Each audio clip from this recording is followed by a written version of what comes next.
kekuatan-Mu, dan kami sadari kami begitu bernilai. Terima kasih Tuhan.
setia-Mu.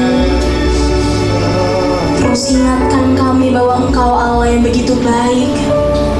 Engkau Allah yang sangat baik bagi setiap kami.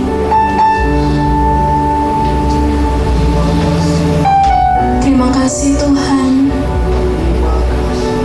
Engkau yang ditinggikan, Engkau yang diagungkan di tempat ini, Yesus.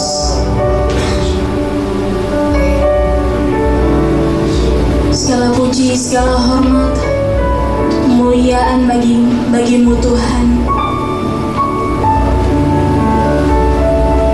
Sebentar kami akan mendengarkan perkataan firman-Mu.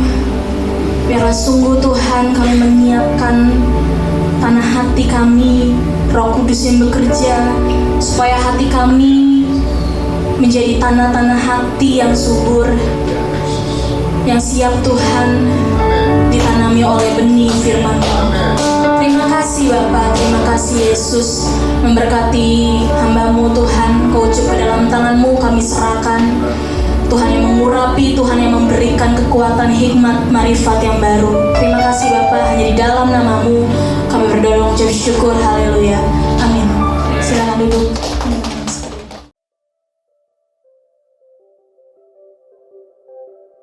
Andai kata Kristus tidak bangkit, kita menjadi orang yang paling malang. Dia mengklaim dirinya anak tunggal Bapa, Allah yang berinkarnasi menjadi manusia. Lihatlah bagaimana dia mati, dia dikhianati, dipukul dan direndahkan, ditelanjangi dan dicambuki hingga wajah dan tubuhnya tidak berwujud seperti manusia lagi. Bukankah dia sanggup memanggil ribuan malaikat untuk menyelamatkan dirinya dan menghancurkan bumi serta isinya? Tetapi tak dilakukannya karena cintanya bagi kita. Ia harus menyelesaikan hingga akhir. Dalam matinya pun dia disalibkan di antara penjahat-penjahat. Andai kata Kristus tidak bangkit, maka peristiwa ini hanya menjadi kisah paling tragis yang pernah ada. Tetapi plot twist terjadi. Pada hari yang ketiga, dia bangkit dari antara orang mati. Kebangkitannya mengubah segalanya. Kebangkitannya membuktikan bahwa dia telah mengalahkan maut dan kuasa dosa. Karena kebangkitannya yang telah mengubahkan kita dan jalan cerita kita, kuasa yang membangkitkan dia, kuasa itu pun yang telah membangkitkan kita untuk menghidupi iman yang teguh di dalam dia, yang membawa kita menjadi semakin serupa dengannya. Sebab dia satu-satunya penyelamat yang perkasa, yang memerintah selamanya, Tuhan dari segala yang hidup. Jesus, He is alive.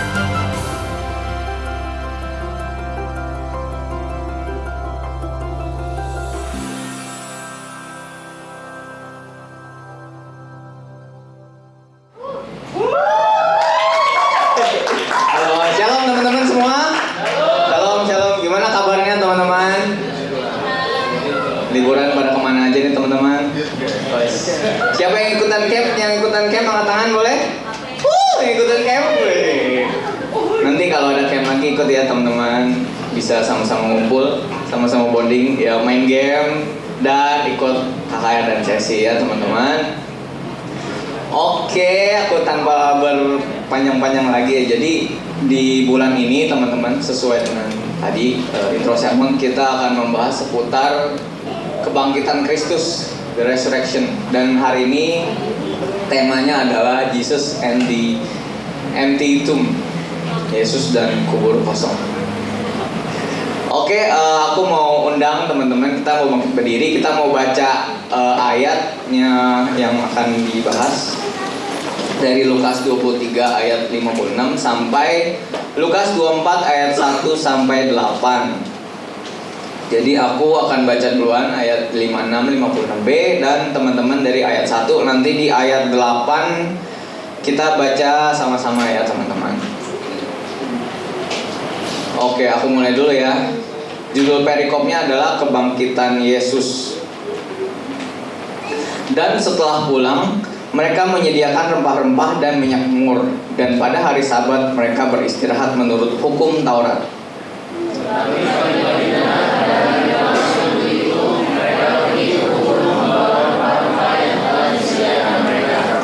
Mereka mendapati batu sudah terguling dari kubur itu.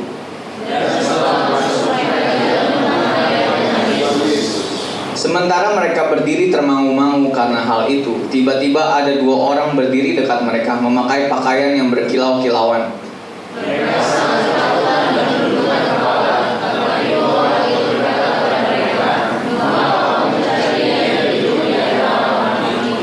Ia tidak ada di sini, ia telah bangkit. Ingatlah apa yang dikatakannya kepada kamu ketika ia masih di Galilea.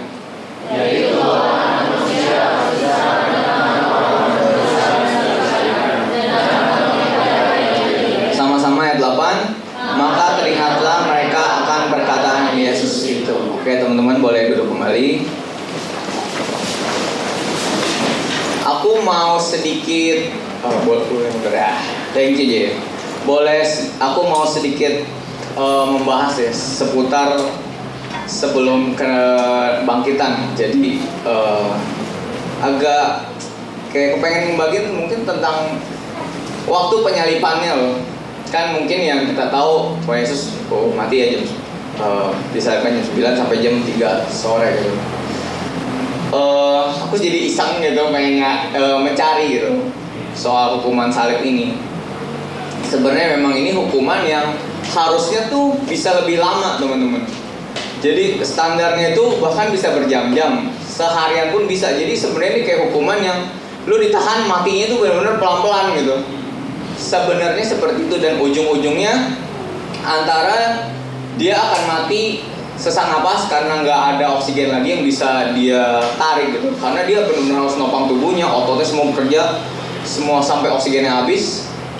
Dan ujungnya sebenarnya kayak gitu. Makanya waktu di tengah-tengah kan pasukan itu memberi Yesus minum gitu. Jadi memang sebenarnya bukan hukuman untuk lu supaya nggak makan dan nggak minum gitu. Tapi benar-benar lu disiksa sampai benar-benar lu akhirnya udah mati sesak napas lu karena nahan ini. Dan jadi aku sedikit mundur ya. Dan setelah kita tahu karena besoknya Sabat, makanya kalau kita lihat penjahat-penjahat lain ya, kalau di Injil yang lain itu sebenarnya memang belum mati, tapi dipercepat karena memang besoknya tuh Sabat gitu. Dan yang kita tahu juga ya, karena Yesus sudah menyerahkan nyawanya gitu, udah meninggal ya, makanya begitu dia tusuk gitu yang di lambungnya, dan makanya keluarnya tuh air dan darah gitu, karena memang udah mati gitu. Nggak perlu dipatahkan untuk mempercepat kematiannya dia. Dan waktu ngebayangin ini kadang ya jadi mikir gitu, wah gila, bener-bener berarti memang ya passion itu ya bener-bener cukup menggambarkan, bahkan mungkin ya sebenarnya nggak terlalu detail gitu. Tapi yang mau aku bahas sebenarnya ya kelanjutannya. Jadi setelah diturunkan, lalu Pilatus lalu Yusuf dari Arimatea dia meminta kepada Pilatus untuk menurunkan meminta mayat Yesus. Ya kalau kita mundur sedikit ya teman-teman ke Lukas 23 itu, jadi Yusuf orang Arimatea ini dia orang cukup berpengaruh gitu, anggota majelis besar di kala itu tuh orang yang cukup berpengaruh. Mungkin ya kemungkinan karena pengaruh itu ini bisa speak langsung dengan Pilatus, dan ya dia meminta mayat Yesus karena memang Yusuf orang Arimatea ini dicatat ya memang dia percaya kepada Tuhan itu, menantikan kerajaan Allah itu. Dia dan di Yohanes ditulis dan Nikodemus itu orang pertama yang kedua yang merempah-rempahi mayat Yesus itu diturunkan. Mereka mengapani, dibungkus dengan kain kafan, dan setelah itu dikubur di kuburan dekat Golgota sana. Dan ya udah setelah itu udah persiapan. Nah, kalau kita lihat di Yohanes, wanita-wanita Maria Magdalena, Yohana, Maria Ibu Yakobus dan lain-lain, dia menyiapkan rempah-rempah. Kenapa rempah-rempah?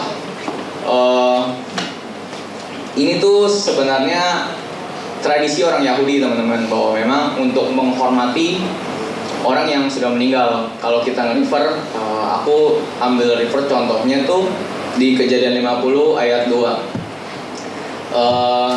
Yusuf yang di perjanjian lama, dia memerintahkan hamba-hambanya untuk merempah-rempahi mayat ayahnya. Jadi memang bro lagi, bukan bro, mentang-mentang namanya sama ya. Jadi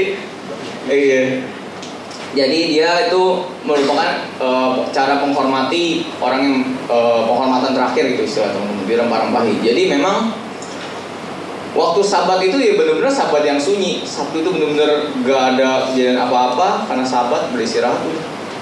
Dan hari Minggunya pun ya kalau kita tadi nge-refer ya di Lukas 24, wanita-wanita ini yang mempersiapkan rempah-rempah minyak mur ya, memang mereka datang sebenarnya bukan untuk merayakan kebangkitan gitu, merempah-rempahi ya, berarti ya sebenarnya orang-orang ini, wanita-wanita ini datang untuk menghormati Yesus gitu, untuk kayak seperti tradisi yang tadi itu, tradisi orang Yahudi, dia benar-benar mau melakukan penghormatan. Tetapi ya di ayat-ayat berikutnya kan mereka bingung, loh kok kuburnya kosong gitu kan, kok kosong. Udah di Matius tertulis ada gempa gitu, malaikat yang membuka kubur itu. Nah mereka bingung, kok gak ada nih gitu kan. Lalu lanjutnya ada 2 orang berdiri berpakaian berkilau-kilauan. Asumsinya sih malaikat ya, karena memang manusia kan ya standarnya ya gak berkilau gitu kan. Ya hanya memang malaikat. Dan ngomong, kenapa kamu cari dia di sini? Gak ada, udah bangkit. Di ayat 7 khususnya aku tekan ini ya, bahwa memang anak manusia harus diserahkan ke tangan orang-orang berdosa dan disalibkan dan bangkit pada hari ketiga. Baru tuh oh iya gitu kan. Nah karena memang keadaannya tuh ya sebenarnya Sabat itu ya jadi Sabat yang hopeless buat mereka. Tapi ya setelah lewat Sabat itu dan mereka mengalami perjumpaan itu dengan malaikat, dan kalau di Yohanes atau di Matius dia, Tuhan Yesus juga secara khusus menampakkan diri ke Maria Magdalena. Nah, makanya begitu mereka tahu, senangnya kayak gitu tuh teman-teman. Kayak misalnya kalau kita bayangin nih, kalau kita relate sekarang, misalnya kita kuburan, tiba-tiba orang yang dikubur itu bangkit gitu kan. Apa nggak kaget, apa nggak seneng gitu kan. Wah apalagi misalnya itu orang yang kita sayang ya, iya bangkit tiba-tiba, wah kaget ini udah kaget banget lah gitu kan. Dan makanya itu senangnya sebenarnya sampai begitu gitu, kalau benar-benar sedih merenung di Jumat, Sabat, Minggunya bangkit itu senang. Tapi rasul-rasul kalau kita baca di ayat berikutnya ya, aku recap aja. Jadi memang ya rasul-rasul tuh kayak masih iya kali ya, yang bener lu gitu. Kayak Petrus juga yang bener lu gitu, nggak salah. Tapi akhirnya ya, si Petrus penasaran. Kalau teman-teman baca lanjutin ya, penasaran juga. Ya udah akhirnya begitu dia datang, ya bener kosong gitu. Dan akhirnya bingung juga. Nah aku sebenarnya mau bahas apa sih sebenarnya, boleh di next ya. Dan sebenarnya yang mengekspek Yesus itu bangkit cuma orang Farisi. Karena kalau kita baca di Matius ya teman-teman, ini sorry nih aku akan balik-balik nih, kan Injil kan ada Matius, Markus, Lukas, Yohanes teman-teman. Jadi aku pribadi tuh menyarankan juga ke teman-teman, kalau memang baca Alkitab tuh boleh kok kita maksudnya mengkomparasi gitu, highlight dari misalnya Matius dia highlight di mana, Markus dia highlight di mana, karena Injil tuh kaya teman-teman. Jadi kadang penulis misalnya Lukas dia mengangkat dari sisi ini gitu, dan Matius misalnya mengangkat dari sisi yang lain. Itu jadi kaya teman-teman. Jadi pemahamannya tuh akan lebih lengkap gitu. Jadi nggak usah terlalu berpegang hanya satu buku gitu, satu Injil gitu. Dan di Matius ditulis karena memang di sahabat itu orang Farisi yang nih dia kan ngomong nih akan bangkit nih, makanya dijagain. Sebenarnya bukan karena percaya Yesus bangkit juga, karena ini orang Farisi takut hari ketiga mayat Yesus dicuri orang, takut sebenarnya, takutnya di situ. Jadi kayak soal misalnya murid yang ngomong, Yesus bangkit nih, kubur kosong, asumsi mayatnya ternyata diambil gitu murid-muridnya. Takutnya karena itu, sebenarnya bukan karena percaya Yesus bangkit. Nah makanya kalau buat kita sendiri, kalau kita belajar ya dari kisah-kisah Aku akan bahas kisah-kisah setelahnya juga sih sekilas. Jadi apa sih maknanya teman-teman? Kubur kosong tuh maknanya apa sih? Pelajarannya buat kita, buat ya dari orang-orang yang Tuhan Yesus menambahkan diri berikutnya. Oke, boleh di next. Nah, yang pertama teman-teman, kubur kosong menyadarkan kita bahwa kebangkitan Yesus benar adanya. Aku kutip empat-empatnya teman-teman ya. Matius 28 ada, di Markus ada, di Lukas ada, di Yohanes ada. Dan memang kalau kita telaah ya kitab ini, orang yang nulis beda-beda di zaman atau di waktu yang berbeda gitu. Tapi diilhami oleh Roh Kudus untuk menuliskan hal yang sama, teman-teman. Dan banyak lagi saksinya. Waktu Yesus bangkit, menyatakan ke wanita-wanita yang mengikuti Yesus, ke murid-muridnya, waktu dia naik juga disaksikan oleh beberapa ratus orang itu. Jadi memang Yesus ini benar adanya. Kajian juga sempat bahas minggu lalu bahwa memang sejarah pun mencatat Yesus ada gitu. Tanggal tahun Masehi aku juga ngulik-ngulik itu asal katanya berarti kata Mesias, teman-teman. Jadi dunia pun mengakui itu. Jadi kita boleh percaya penuh teman-teman bahwa memang Yesus tercatat dalam sejarah, Yesus disaksikan oleh murid-muridnya dan ada saksi. Dan kalau kita runtut terus kisah para rasul dan lain-lain gitu, kalau teman-teman baca itu kan semua menggambarkan bahwa Roh Kudus menyertai rasul dan murid-muridnya untuk melayani. Jadi kita bisa percaya bahwa memang apa yang kita pegang dalam Tuhan, dalam Kristus itu benar teman-teman, bukan hoax. Dan aku tambahkan di 1 Korintus 15 ayat 17, dan jika Kristus tidak dibangkitkan, maka sia-sialah kepercayaan kamu dan kamu masih hidup dalam dosamu. Aku ajak sih teman-teman nanti kalau emang sempet ya baca tuh di rumah. 1 Korintus 15 tuh cukup panjang ya mengenai kebangkitan Kristus. Itu boleh dibaca dan akan lebih lengkap penjelasannya di sana. Ini berhubung waktu aja teman-teman.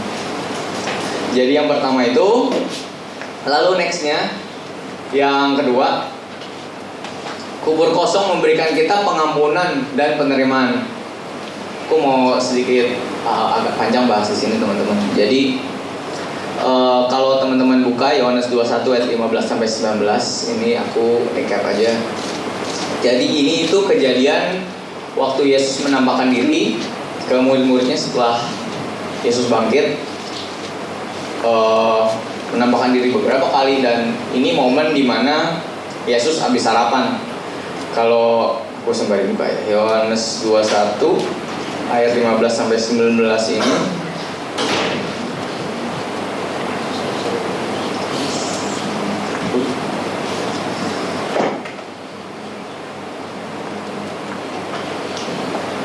Nah, jadi setelah Yesus menampakkan diri di pantai Danau Tiberias, ini Yesus keren juga sih.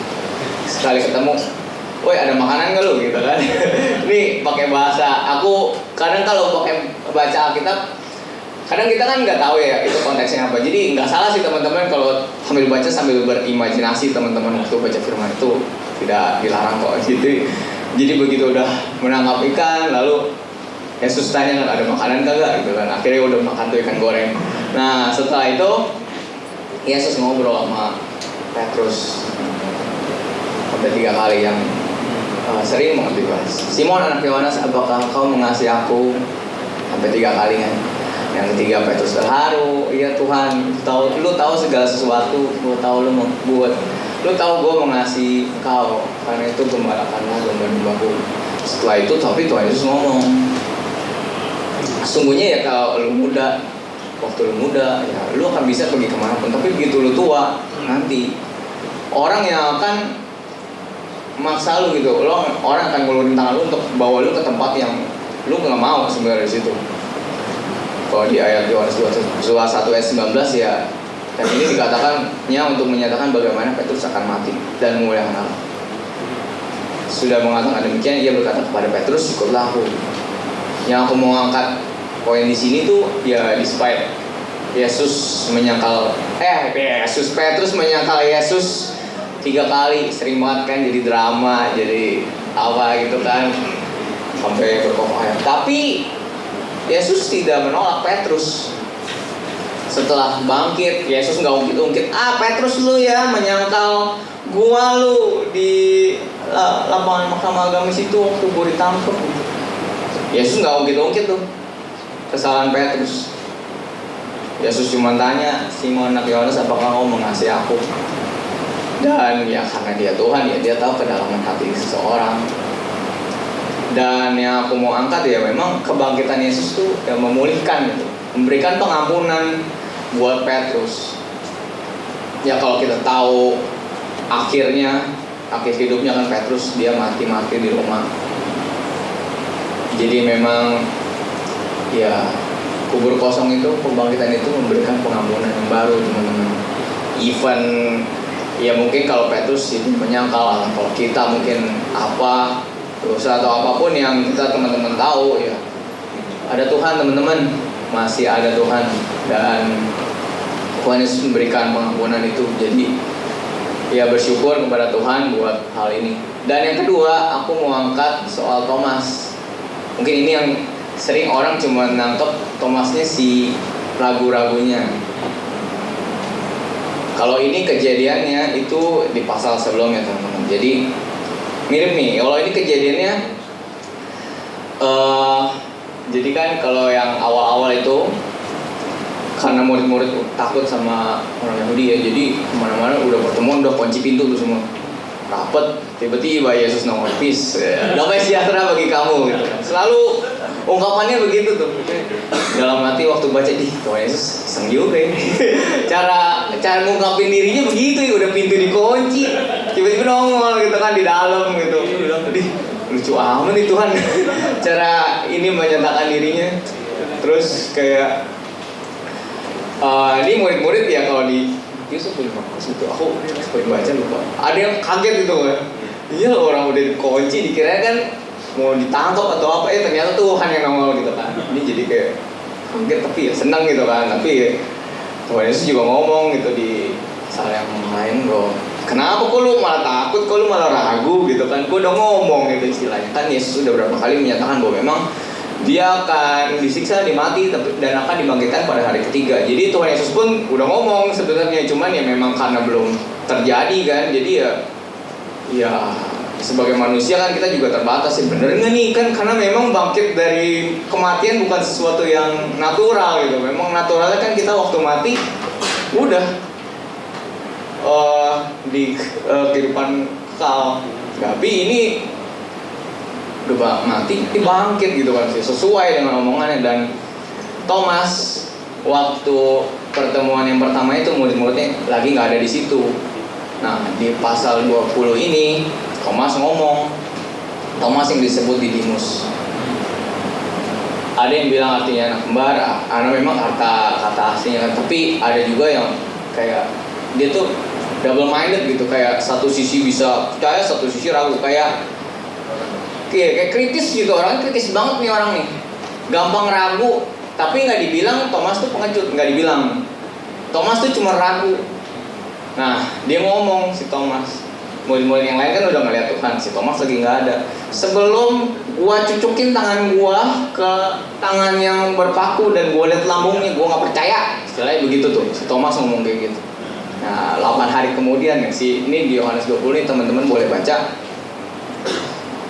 Nah kali ini ngumpul semua, ada Thomas, sama Tuhan Yesus juga datang gitu. Peace bro, ya. Damai sejahtera bagi kamu gitu kan. Nih di Alkitab ya, gue sih membayangkannya dengan imajinasi gue. Kalau Tuhan Yesus mungkin ngomongnya lebih formal, cuma damai sejahtera, peace gitu. Ya udah, berarti kayak gitu tiba-tiba gitu kan. Datang, terus langsung dipanggil, mas sini mas, Thomas ya. Iya. Lu kan ragu ya, nih lu lihat nih. Kadang tuh gue kalau baca kitab suka berimajinasi. Iya. Nih lu lihat nih, lu taruh tangan lu di sini, lu ulurin ya. Terus lu lihat nih lambung gue ya, terus jangan lu nggak percaya lagi ya. Langsung Thomas kicep dia, langsung dia speechless. Tapi nggak ditulis lagi Thomas nggak percaya, langsung Thomas jawab dia, ya Tuhanku dan Allahku. Dan kalau biasa kan kalau kita nge-quote nih ya, berbahagialah kamu yang tidak melihat namun percaya.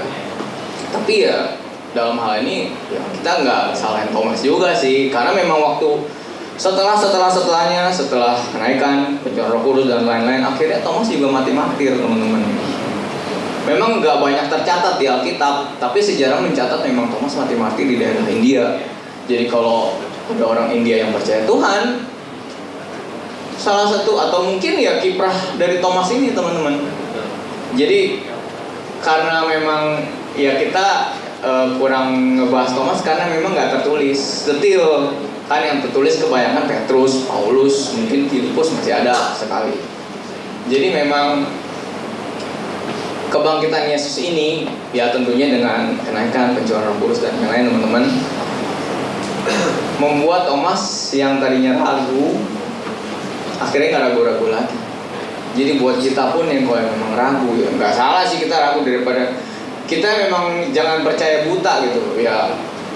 Kadang kan apalagi ya kalau kita tahu lingkungan sekitar kita suka Yesus bener nggak sih gitu kan. Misalnya ya kalau misalnya dengan teman-teman yang mungkin nggak sekepercayaan dengan kita gitu, ya kita nggak usah nanggepin sampai kayak mau ribut gitu, debat. Kita untuk defensif aja gitu. Kalau memang ya Tuhan ada, Tuhan tercatat di sejarah, bukan omong kosong, bukan hoax. Jadi memang, dan ya lu lihat aja gua misalnya, lu lihat sih misalnya ya, lu lihat hidup gua dulu agak begajulan, misalnya agak iseng, agak yang ini, tapi lu lihat misalnya gua, lihat lu gua udah mulai misalnya dulu gua misalnya apalah gitu ya teman-teman, kok atau apa gitu misalnya, atau sekarang udah enggak gitu ya. Semua itu proses, teman-teman, dan memang ya Tuhan Yesus ada memulihkan, ya memang proses, teman-teman.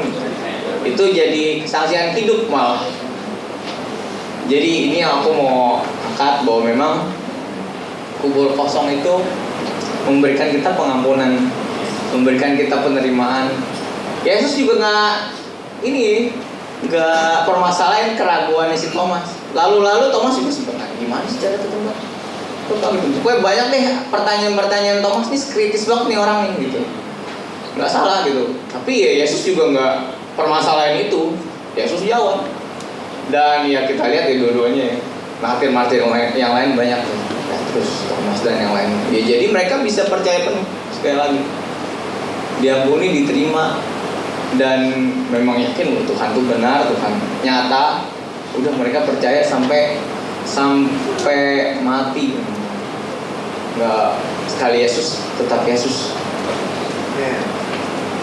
Oke, yang berikutnya. Yang ketiga, kubur kosong memberikan kita semangat yang baru dalam menjalani hidup. Ini aku mau angkat kisah yang lain juga di Lukas. Ini mungkin kalau teman-teman belum tahu, ada kejadian nih di Lukas bahwa memang ada dua orang murid Yesus. Dia mau pergi ke sebuah kampung yang bernama Emmaus. Jalan, dipulang, lagi cakap-cakap, Yesus datang. Entah pakai teknologi apa ya, saya juga kurang tahu ya. Yesus tiba-tiba kok nggak dikenalin aja sama mereka. Iya, pakai filter kali ya, nggak tahu kayak apa gitu. Gue ketahuan gitu. Iseng, Tuhan Yesus nanya lagi. Aku dalam hati waktu baca itu, Tuhan Yesus iseng juga ya. Nanya, apa yang kamu percakapkan sementara berjalan gitu. Nah, ini dua orang yang namanya Kleopas, kayak satu lagi nggak tahu sih namanya siapa. Cuman yang tertulis namanya Kleopas. Balas tuh, bro, yakin lu bro nggak tahu apa-apa bro gitu kan?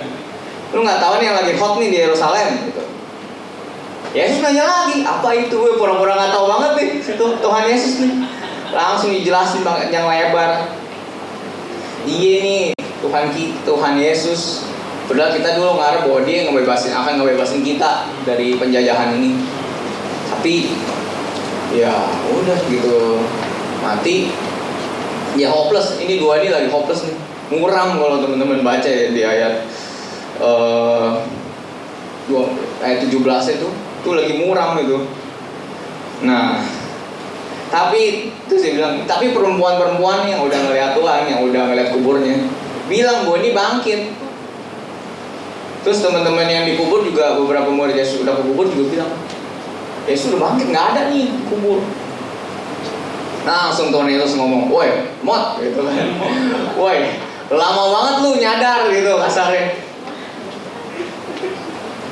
Betapa lamban, kata lamban gitu ya, lamban hatimu. Terus Yesus tekanin dia dulu, bukannya Mesias harus menderita semuanya itu untuk masuk ke dalam kemuliaannya. Terus dijelasin panjang lebar di jalan tuh, jadi ngongko tuh bertiga semangat ke jalan ke Emmaus. Udah semangat, nah udah sampai tempat tujuannya. Yesus kayak seolah-olah mau lanjut lagi. Si dua murid ini bilang, ya udah mampir dulu lah bro gitu kan. Tapi akhirnya ya begitu Yesus mungkin udah penutup ya, dia pecahkan roti, mengucap berkat. Baru tuh ngeh tuh mereka, weh iya lu, wah ini iya nih, Tuhan nih gitu. Bener-bener baru ngeh.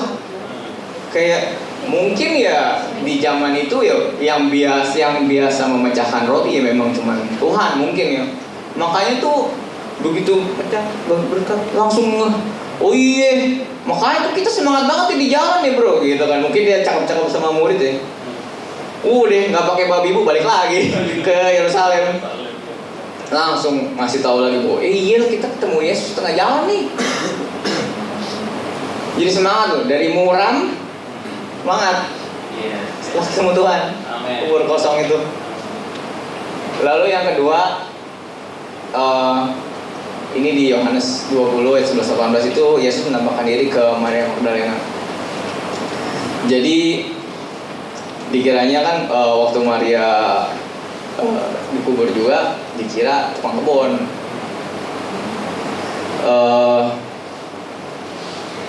Ya pokoknya itu dikira orang yang nggak dikenal deh. Pokoknya si Maria tuh nggak.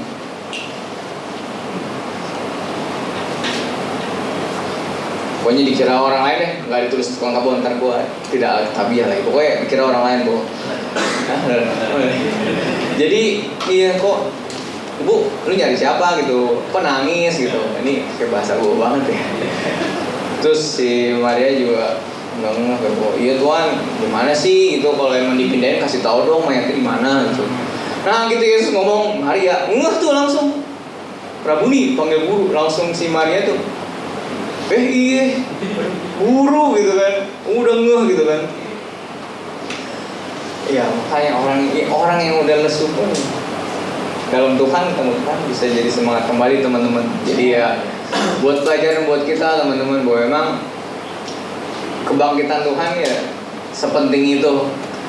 Semua peristiwa sih dari awal Adam jatuh dalam dosa udah dinubuatkan bahwa memang akan ada juru selamat Mesias, lalu digenapi dari kelahiran, kematian, kebangkitan, kenaikan, pencurahan Roh Kudus. Itu semua itu penting teman-teman. Nggak ada yang kayak kurang penting. Maksudnya di sini lebih penting. Dan ini yang kita bisa pelajari bahwa memang ya kebangkitan Yesus harusnya memang bisa membuat kita tuh jadi semangat dalam menjalani hidup. Even ya kita tahu lah kalau realitanya mah tantangan mah ada ya, masalah ada, problem ada, tapi jangan pernah meragukan gitu. Mungkin ya memang kita suka lupa, makanya ini yang soalnya yang Tuhan Yesus ketemuin semua ya mereka lupa omongan Tuhan. Nah begitu Tuhan datang nyatain diri, baru pada ngeh. Oh iya Tuhan gue pernah ngomong, tunggu aja yang lupa. Makanya memang karena Yesus tahu ya manusia tidak sempurna, Dia berikan Roh Kudusnya waktu di pasal ya di Kisah Para Rasul itu teman-teman, kalau baca kelanjutan ceritanya ya. Kita enak deh udah dikasih spoiler itu satu buku udah lengkap gitu, udah enak gitu. Kalau zaman dulu kan nggak tahu gitu ya. Tapi ya kita bersyukur lewat kubur kosong ini teman-teman menandakan bahwa memang tadi yang pertama Yesus benar adanya, tidak perlu diragukan, baik secara Injil, baik secara sejarah itu benar adanya. Yang kedua, Yesus memberikan pengampunan dan penerimaan. Pengampunan kita ditebus dari statusnya tidak layak ditebus. Percaya setelah kita mengaku Tuhan sebagai Tuhan Juru Selamat, kita percaya kita jadi diubah statusnya jadi anak Allah, berhak punya hubungan yang dekat dengan Tuhan. Yang ketiga, dan kubur kosong ini memberikan kita semangat yang baru. Waktu kita lagi down, kita ingat ya Yesus sudah mati, Yesus sudah bangkit. Kasih karunia-Nya cukup buat kita. Amin. Jadi memang bukan karena kuat gagah kita dalam kita menjalani hari, kita hidup berpadanan dengan firman Tuhan, ya, dengan kekuatan yang Tuhan beri. Sesuai yang kawan juga info nggak tuh, yang share, kita berjalan dalam kekuatan, bimbing dalam kekuatan Tuhan. Oke, boleh next. Jadi kesimpulannya teman-teman, kubur kosong membuktikan dia hidup. Nah, ini lagu-lagu agak jadul ya, mungkin kalau teman-teman yang belum tahu. Jadi ada lagunya. Takutnya kan saya udah berumur ya, takutnya nggak tahu anak sekarang ya. Jadi aku mau baca ayat terakhir teman-teman, Roma 6 ayat 4. Aku bacainnya. Dengan demikian kita telah dikuburkan bersama-sama dengan Dia oleh baptisan dalam kematian, supaya sama seperti Kristus telah dibangkitkan dari antara orang mati oleh kemuliaan Bapa, demikian juga kita akan hidup dalam hidup yang baru. Ini teman-teman. Jadi kalau ya kenapa ada baptisan juga melambangkan ini, kematian, kebangkitan, dan kebangkitan Yesus memberikan pengharapan ya, nggak cuma di dunia ini, tapi dalam kekekalan. Waktu kita mati nanti, ya kita semua akan mati ya, cuma belum tahu siapa duluan. Kita punya harapan bahwa memang di hidup nanti kita akan tinggal bersama-sama dengan Kristus. Kalau aku kutip dikit dari Kak Kristo yang mereka dia bahas Yohanes 14, rumah Bapa. Bahwa memang surga ini sebenarnya memang diciptakan untuk kita. Neraka sebenarnya memang bukan diciptakan untuk kita. Di neraka itu diciptakan untuk iblis dan pengikutnya. Nah, memang ya kalau Kak Kristo untuk iblis ya lagi nyari teman buat teman ke neraka. Cuman nih kita, Yesus itu memberikan undangan teman-teman. Yohanes 14 ayat 6, aku jalan kebenaran dan hidup. Nggak ada seorang pun datang pada Bapa kalau tidak melalui aku. Bukan kayak sekadar sombong atau gimana. Karena tapi yang mau sombong juga nggak apa-apa sih, dia Tuhan ya, dia yang punya surga. Tapi ini sebenarnya ajakan buat kita semua dan buat orang-orang yang kita tahu belum kenal Tuhan, teman kita, circle kita. Wah, emang ini undangan buat kita semua. Yesus pun bilang ya, dia mau supaya semua orang diselamatkan, semuanya nggak ada yang binasa. Jadi ini sama-sama message buat aku, buat kita semua, bahwa memang yuk kita sama-sama memberitakan kabar baik ini teman-teman. Kabar baik ya, memang sebaik itu, anugerahnya sebesar itu. Iya. Mungkin yang kita kurang sadari ya karena cuma lewat mungkin tiap tahun sebagai perayaan. Jadi mungkin kita kurang kayak menyadari bahwa Tuhan gua disiksa sebegitunya buat kita yang masih berdosa, bahkan kita yang belum lahir, yang baru lahir di tahun-tahun sekian, tahun-tahun ini belum mati, supaya kita hidup buat Tuhan. Amin. Oke, aku selesai dengan teman-teman. Aku mau undang teman-teman bangkit berdiri, mau nyanyiin lagu yang tadi itu, sebab dia hidup, ambil reaksinya aja Kak.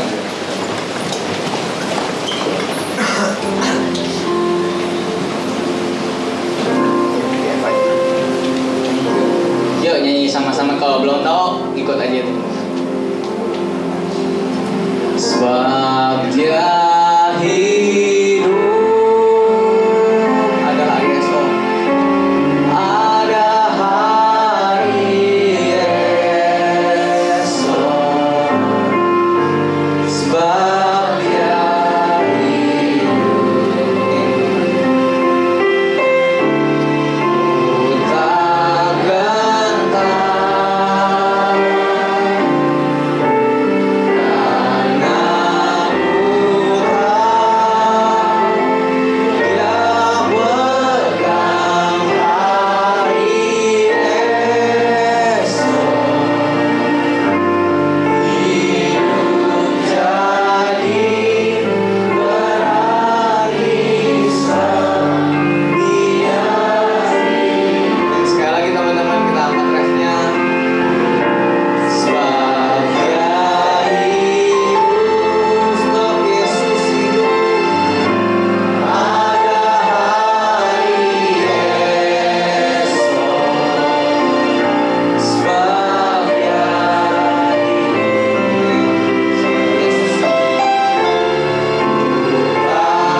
Bapa di surga, terima kasih Tuhan.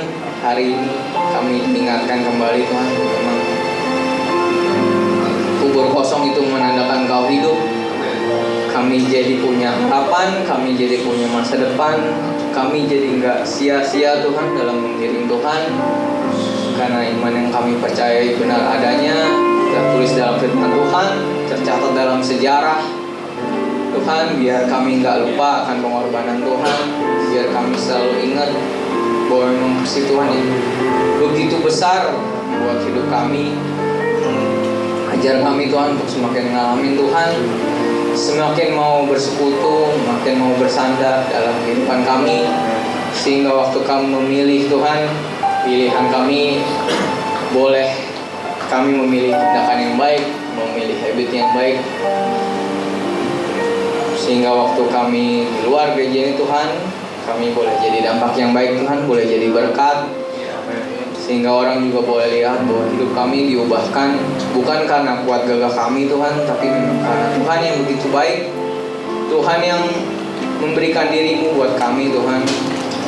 Dia itu selalu kami ingat, sehingga waktu kami mau melenceng hidup kami ingat bahwa memang Tuhan, kasih Tuhan udah begitu besar, sehingga kami nggak mau Tuhan hidup dalam dosa, kami nggak mau hidup dalam perbuatan-perbuatan yang lama, tapi kami mau Tuhan terus mengiring Tuhan, mau mengikut jalan Tuhan. Ajar kami juga untuk bisa mengerti Tuhan. Mungkin kalau ada firman Tuhan yang kami baca kami nggak mengerti, Tuhan minta hikmat-Mu agar waktu kami baca kami bisa mengerti dan bisa menerima Tuhan sebegitu besar cinta-Mu buat kami. Tuhan, aku berdoa buat teman-teman, buat kami semua, biar dalam kehidupan kami boleh ngalamin Tuhan, boleh berjalan bersama Tuhan dalam sekolah kami, studi kami, kerjaan kami Tuhan. Biar kami bisa mencerminkan Tuhan dalam kehidupan kami, sehingga circle kami, teman-teman kami, keluarga kami yang belum percaya Tuhan juga boleh percaya Tuhan lewat hidup kami, dan ya Tuhan bukakan juga Tuhan hati mereka, sehingga bila waktunya tepat Tuhan, waktu kami share tentang Tuhan, kami share tentang kebaikan Tuhan, mereka juga rindu untuk menerima Tuhan sebagai Tuhan dan Juru Selamat mereka secara pribadi. Terima kasih Bapa, biar Tuhan Yesus yang memeteraikan firman-Mu Tuhan. Kami nggak sempurna Tuhan, tapi kami percaya Roh Kudus-Mu memampukan kami untuk bisa membimbing kami hidup sesuai dengan kebenaran firman Tuhan. Terima kasih Bapa di surga.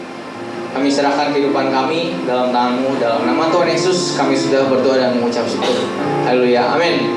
Oke, teman-teman boleh duduk kembali.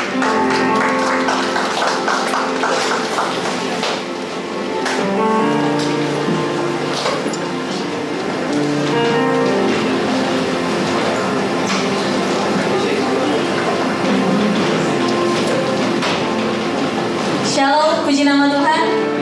Teman-teman semua diberkati, amin. Amin.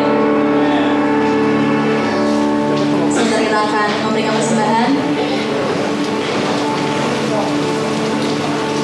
Mari bersatu dalam doa. Terima kasih Tuhan Yesus untuk waktu-waktu ini. Kami bersyukur buat anugerah-Mu, buat kasih karunia-Mu. Sebentar kami akan memberikan yang terbaik Tuhan, memberikan persembahan. Tuhan sendiri akan memberkati persembahan kami. Kami siap memberikan dengan hati yang penuh dengan sukacita. Terima kasih Bapa, hanya di dalam nama Yesus kami berdoa untuk syukur. Haleluya, amin.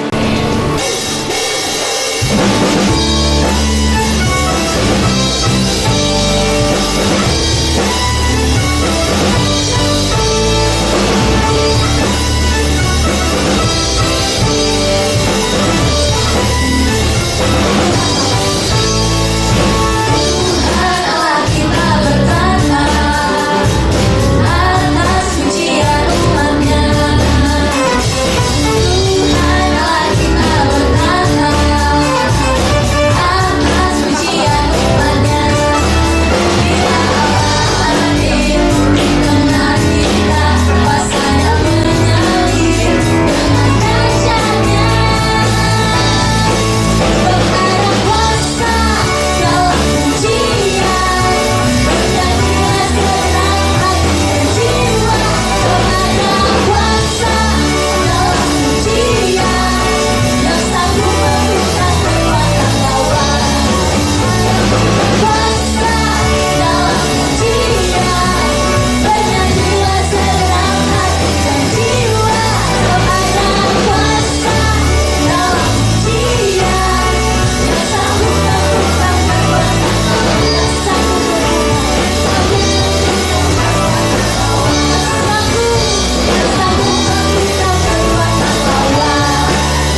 ya guys ya.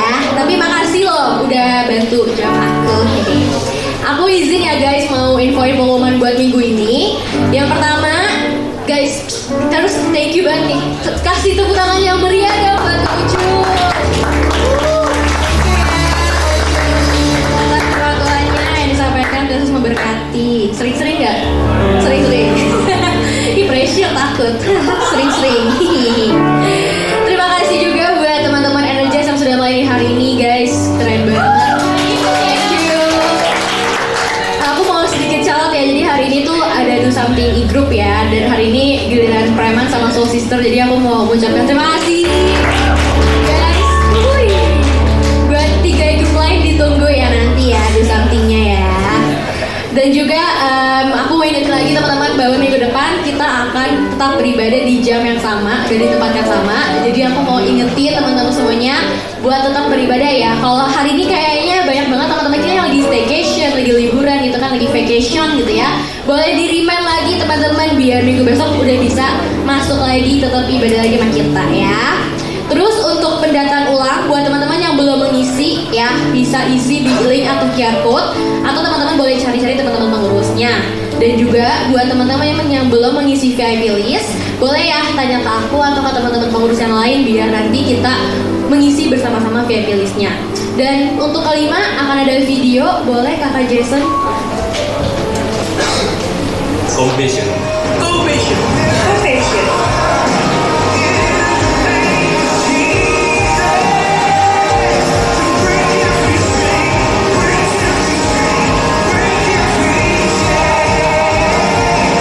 Bicara misi adalah bicara bagaimana luasnya hati Tuhan. Apa yang Tuhan rasakan, apa yang Tuhan anggap penting, apa yang Tuhan kehendaki. Itulah hati Tuhan.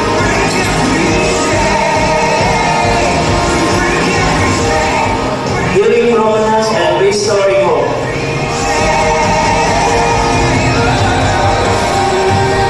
Oke, gak asing ya sama tempatnya tadi ya, tempat praise and worship-nya ya. Betul teman-teman, jadi di DKMD akan mengadakan acara praise and worship dan juga talk show pada tanggal 20 April 2024 dengan temanya itu Jesus Compassion. Dan tempatnya di sini ya teman-teman, jadi ini kan rumah kita ya ya kan. Kalau bisa teman-teman, ayo luangin waktunya kita sama-sama ya datang ke acara Praise and Worship Talk Show Night ini. Dan acaranya itu akan dimulai jam 6 sore ya. Jadi kayak malaming gitu guys, kita di rumah Tuhan ya kan, bersama-sama ya. Jadi boleh banget kalau teman-teman yang mau join bisa hubungin e-groupnya atau mungkin bisa ke teman-teman pengurus juga ya, biar kita bisa datangnya bareng-bareng, duduknya bareng-bareng kayak gitu. Terus aku mau tanya terakhir, apakah ada jiwa baru hari ini teman-teman? Boleh dilihat kiri kanannya. Apakah ada? Banyak yang mulai begini-begini ya. Bagus rambutnya memang ya. Ada nggak? Oke, kalau belum ada berarti thank you ya teman-teman yang udah setia tetap join di ibadah Energize ya. Kalau begitu kita akan tutup ibadah kita pada hari ini. Aku mau undang teman-teman untuk bangkit berdiri.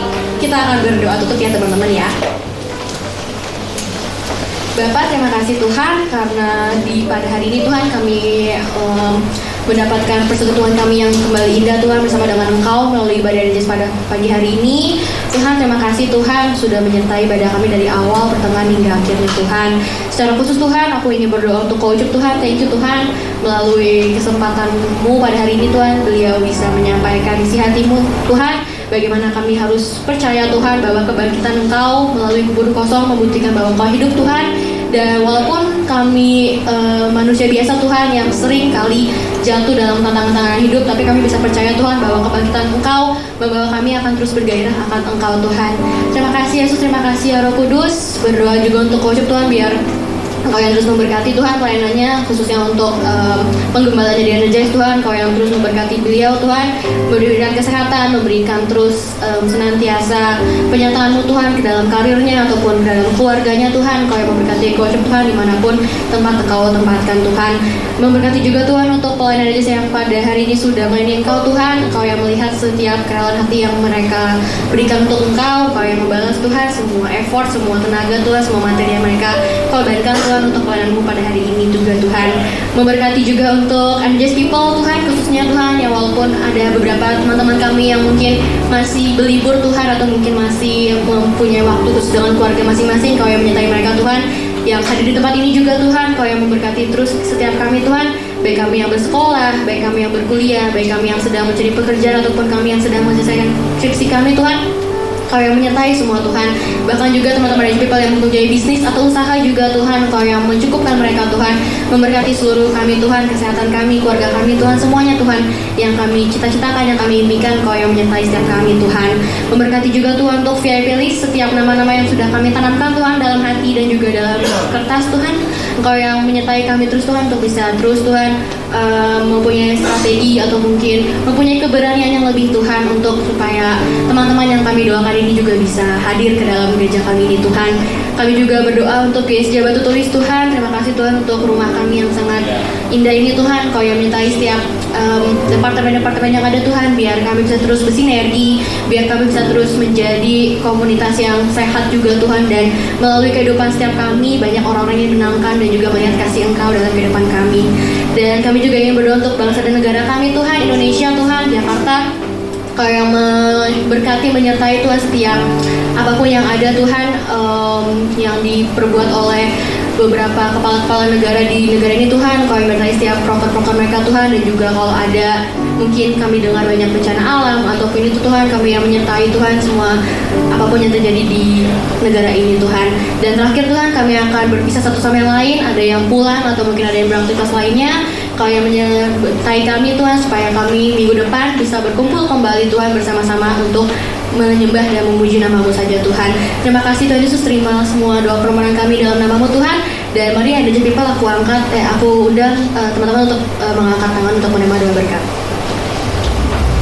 Energize People yang diberkati oleh Tuhan, perhatikanlah firman Tuhan, karena Kristus sudah bangkit dan itu memberikan pengharapan bagi kita, memberikan pengampunan dosa, memberikan penerimaan dan semangat untuk kita menghidupi kehidupan yang baru di dalam Kristus. Pulanglah dari tempat ini dengan membawa berkat anugerah dari Allah Bapa, cinta Tuhan kita Yesus Kristus, dan persekutuan dengan Roh Kudus menyertai kita sampai selama-lamanya. Kita semua yang percaya sama-sama katakan amin. Happy Sunday semuanya. God bless you all.